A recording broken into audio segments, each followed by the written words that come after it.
Welcome to our channel. Today we how to update your Wells Fargo card controls using Wells Fargo Online, complete guide step by step clearly. First, go to the Wells Fargo website.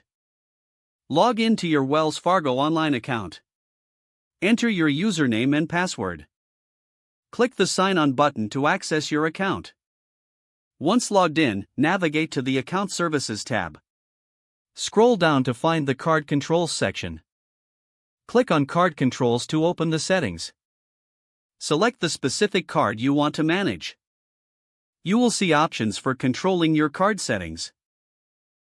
To enable or disable your card, use the toggle switch for card on/off. If you want to set spending limits, find the spending limit, enter your desired limit and save your changes. For transaction alerts, click on Alerts in the Card Controls menu. Choose the type of alerts you wish to receive.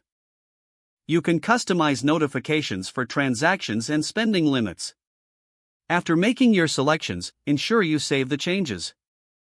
Review all your settings to confirm they are as intended. Once satisfied, log out of your Wells Fargo Online account for security. Your card controls have now been successfully updated.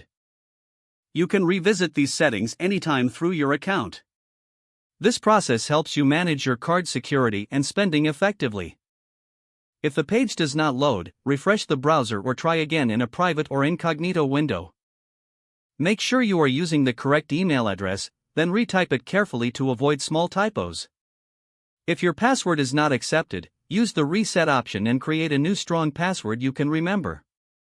Check your spam folder for verification or security emails, then complete any requested confirmation steps. Enable two-factor authentication if available to improve account security and reduce unauthorized access risk. After signing in, review your profile details so your contact information and settings are accurate and current. If you see an error message, note it down and try again after restarting your device and internet connection.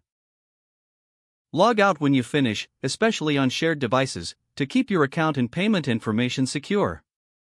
Don't forget to like this video and subscribe to our channel for more step-by-step tech guides.